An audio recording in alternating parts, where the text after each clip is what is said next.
Assalamualaikum warahmatullahi wabarakatuh. Perkenalkan, aku Muhammad Lutfi dengan NIK Bakir 1027. Di sini saya akan menjelaskan tugas data mining LKM 3. Untuk soal pertama, kita disuruh membuat alur data cleaning menggunakan dataset Titanic CSV yang ada di drive yang telah dimuat ke dalam data frame dengan tahapan berikut. Yang pertama itu, hapuslah seluruh baris data yang teridentifikasi duplikat secara permanen. Yang kedua, menghapus keseluruhan kolom kabin karena proporsi missing value-nya terlalu besar. Yang ketiga, kelola sel yang kosong pada atribut numerik AG menggunakan nilai tengah median. Kemudian dikonversikan ke dalam tipe data bilangan integer. Yang terakhir, mengelola sel yang kosong pada atribut categorical embarker. Langsung saja ke codingannya. Yang pertama, kalian masukkan CSV-nya dulu ke ini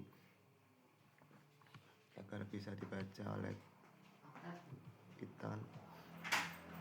Kemudian pertama kalian mengimport library pandas SPD, terus membaca file CSV-nya. Ini itu untuk mengeprint data awal, ini untuk mengeprint file CSV-nya. Terus pertama mengeprint jumlah data duplikat atau banyaknya jumlah data duplikat. Yang kode ini itu untuk menghapus data-data yang duplikat. Kemudian ini untuk mengeprint data duplikat atau data yang duplikatnya sudah dihapus. Kemudian ini itu untuk menghapus kolom kabin, dan X1 ini untuk menghapus kolom. Dan ini itu untuk mengeprint data yang setelah menghapus kolom kabin. Kemudian ini itu untuk menghapus missing value yang ada di kolom AG dan diisi oleh median. Kemudian tipe di kolom AG itu diganti menjadi integer. Kemudian di print data yang kolom AG-nya udah dihapus missing value-nya. Selanjutnya kita di sini untuk menghapus missing value dari embarker, kolom embarker. Kemudian diisi dengan nilai yang paling sering muncul atau modus. Jadi nilai yang kosong di kolom embarker itu diisi dengan modus atau nilai yang sering muncul. Kemudian di print data yang kolom embarker-nya atau missing value di kolom embarker sudah dibetulin. Kemudian ini untuk nge-print data yang setelah data cleaning. Oke, langsung saja coba kita run.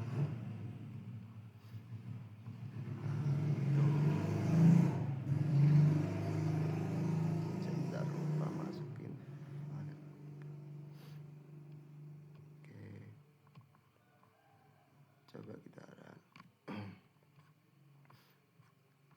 Aman. Untuk nomor 2 itu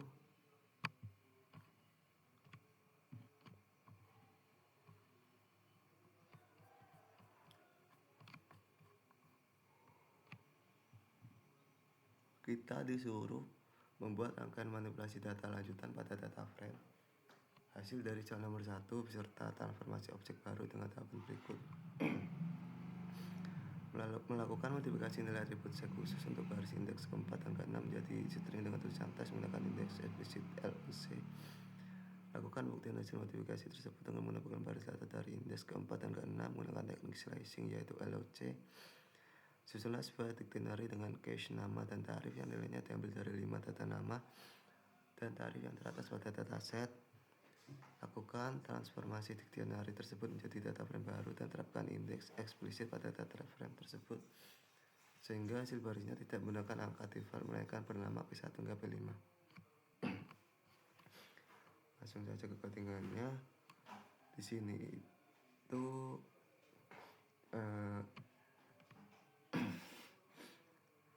kolom atribut dengan nama sec itu untuk baris keempat dan keenam diubah menjadi nama tes. Kemudian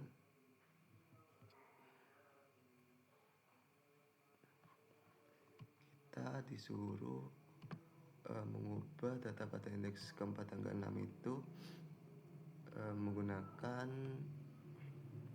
teknik slicing atau LOC. Kemudian menyusun dictionary-nya dengan cache nama dan tarif yang nilainya diambil dari 5 data nama dan tarif yang paling teratas pada dataset. Kemudian mengubah dictionary tadi menjadi data frame baru dengan nama indeksnya itu ada 5, yaitu P1, P2, P3, P4, P5, dan langsung saja di print. Coba kita run. Nah, ini untuk yang indeks keempat dan keenam. Nah, ini untuk yang data frame yang di dictionary yang dimotif tadi. Kemudian untuk soal nomor 3,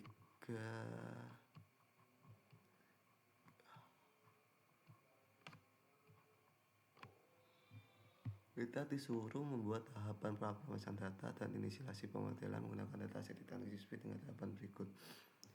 Lakukan pemetaan dataset ke dalam data frame, kelola missing value pada kolom AG dengan nilai tengah median. Kemudian ubah tipe dari kolom tersebut menjadi integer. Tentukan variabel fitur X dan target Y menggunakan kolom P kelas AG dan var sebagai fitur X dan kolom survive sebagai target Y. Lakukan pembagian data dari test split menjadi data latih dan data uji dengan proporsi data uji sekitar 30% dan random state 42. Gunakan model decision tree classifier dan latih model tersebut menggunakan data latihan terlatih bisa. Langsung saja ke ketinggalannya. Untuk nomor 3, yang pasti pertama kita harus mengimport pandas, terus mengimport decision tree-nya sama scalar model selection. Pertama kita baca CSV-nya dulu.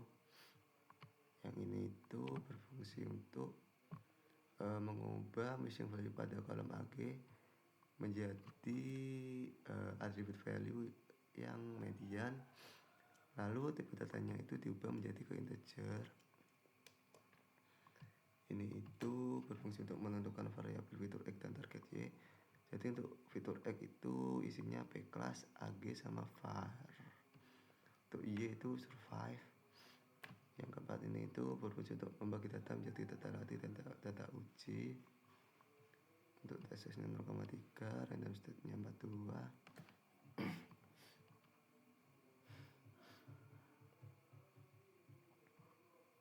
Kemudian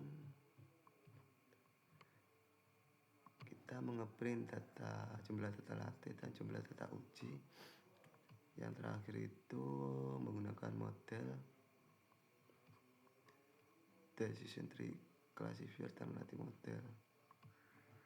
Jadi untuk model fit X-trend dan Y-trend itu menggunakan model decision tree classifier dan melatih model. Coba kita run. Jadi missing value AG-nya itu 177, setelah dibersihkan ada 0. Jumlah data latihnya 63, jumlah data uji itu 68 yang model berhasil dilatih. Kemudian nomor 4,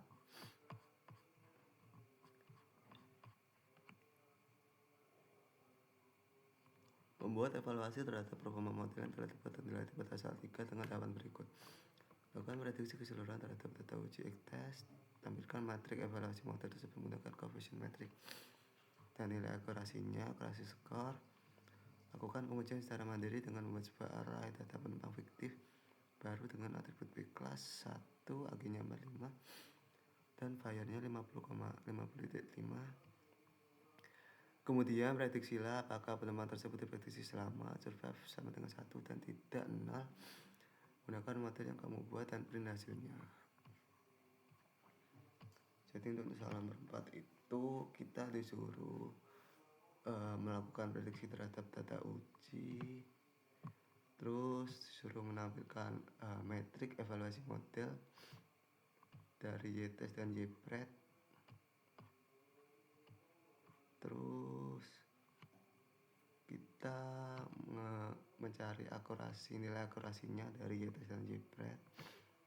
Kemudian kita menguji data baru dari kolom P-class AG Fire dan nilainya 145 sama 50,5. Kemudian kita membuat variabel prediksi dari data baru tadi. Misal kita membuat decision di sini jika prediksi 0 sama dengan 1, indeksnya itu sama dengan 1, maka penumpang diprediksi selamat. Jika indeksnya tidak sama dengan 1, maka penumpang diprediksi tidak selamat. Coba kita run. Nah, untuk confusion metriknya itu 130, 27, 61, 50. Untuk akurasi skornya 0,67. Hasil prediksi penumpang baru 0. Penumpang diprediksi tidak selamat. Dan untuk step nomor 5, kita disuruh membuat sebuah visualisasi dari struktur decision tree yang telah dibuat dengan tahapan berikut. Menampilkan struktur decision tree dalam bentuk representasi grafis menggunakan fungsi plot tree.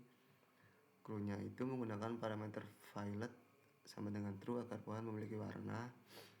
Terus menampilkan juga aturan pemisahan decision tree tersebut dalam bentuk representasi teks menggunakan fungsi export text. Untuk step nomor 5 itu pertama kita pasti mengimport library-nya dulu, import pohonnya sekalian tree juga, dan juga import export text. Kemudian ini itu berfungsi untuk memvisualisasikan decision tree dengan ukuran 12,8. Terus ini itu agar pohon memiliki warna. Terus yang kedua ini berfungsi untuk merepresentasikan teks menggunakan export text ini. Oke, coba kita run.